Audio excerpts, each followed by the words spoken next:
एका भावनिक कार्यक्रमाच्या निमित्तानं आपण उपस्थित राहिलेला आहात।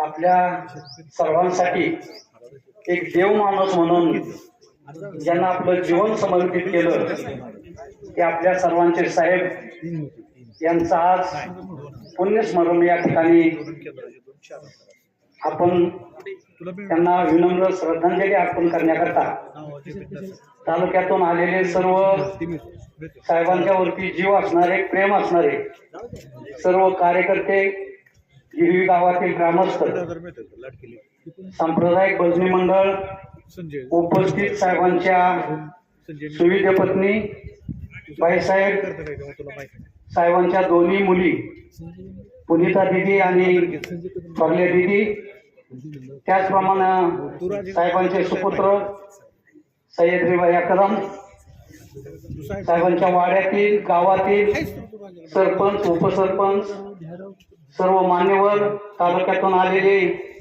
साहेबांच्या वरती जीव असणारे, प्रेम असणारे सर्व थोर मंडळी आणि बंधूंनो, खर तर साहेब आपल्यात आज नाहीत हे मन मानायला तयार होत नाही, परंतु हे निसर्गाचं कालचक्र ते सर्वांना हे मान्य करावं लागेल।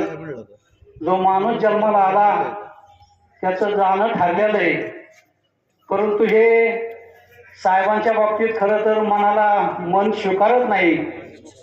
ज्यांनी आपलं संपूर्ण आयुष्य नेता कसा असावा हे खरं तर चिमणराव कदमांच्या कडे पाहिल्यानंतर लक्षात येतं।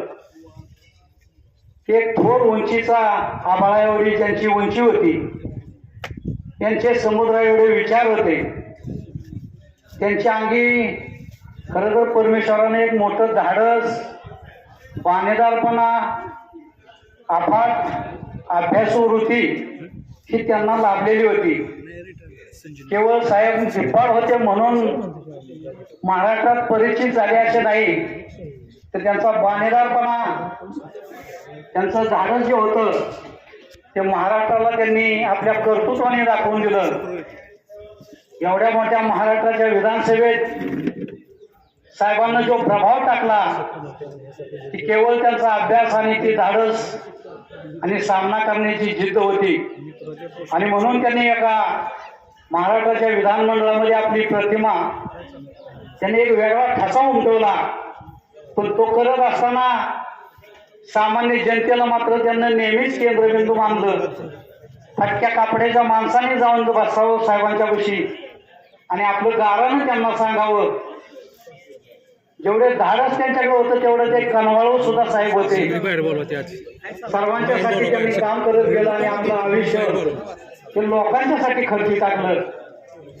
त्यांच्या पश्चात खरं तर एक मोठं साहेबांचं स्मारक खरंच झालं पाहिजे, एवढी मोठी साहेबांची कामगिरी होती। साहेबांनी शेतकऱ्यासाठी काम केलं, शालेय शिक्षणामध्ये विद्यार्थ्यांच्यासाठी संपूर्ण तालुक्यावर त्यांनी शिक्षण संस्था उभी केली, गोरगरिबांच्यासाठी त्यांनी काम केलं आणि कित्येक जणांचे प्रपंच या तालुक्यातील फुलवण्याचं काम, त्यांना आपला प्रपंच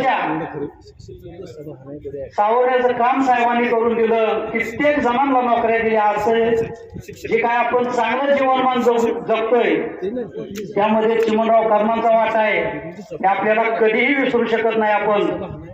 आणि अशा या थोर विचार सरणीच्या आपल्या नेत्याला अभिवादन करण्यासाठी आपण सर्वजण या ठिकाणी अगत्यपूर्वक उपस्थित राहिल्याबद्दल मी संयोजकाच्या वतीने तुम्हा सर्वांचेही मी आभार मानतो आणि आपल्या साहेबांना मी या ठिकाणी भावपूर्ण विनम्र अभिवादन करून हे साहेबांचं जे काम आहे, खरं तर आता या कुटुंबाला आपण सर्वांनी, साहेबांनी सगळ्यांच्यासाठी काम केलं आणि ती इतकं मोठं केलं की जन्माजोगीचं काम केलं आपण साहेबांनी। मग आता या कुटुंबाला खरं तर आपण एक साहेबांचा सुवर्ण काळ आपण सगळ्यांनी बघितलेला आहे। तर सुवर्ण काळ आपल्याला सगळ्यांना त्यांना अभिमानानं दाखवला. पण आज मात्र या कुटुंबाकडे आपण त्या साहेबांच्या कुटुंबाकडे जाणीवपूर्वक सगळ्यांनी खरं तर लक्ष दिलं पाहिजे. काय करायचं आपण फक्त त्यांची साथ त्यांच्या साथीला उभं राहणं हेच आपलं खरं कर्तव्य. आणि जर हे आपण करू शकलो नाही तर मग साहेबांना केलेलं व्यर्थ गेलं असं ते म्हणावं लागल. म्हणून माझी साहेबांच्या या पुण्यतिथीच्या पुण्यस्मरणाच्या निमित्त मी सर्वांना विनंती करतो की सर्वांनी या कुटुंबासाठी बाईसाहेबांना सह्याद्री यांना यांच्या कुटुंबाला सर्वांनी साथ द्यावी एवढीच मी या ठिकाणी अपेक्षा करतो आणि माझं मनोगत थांबवतो. धन्यवाद.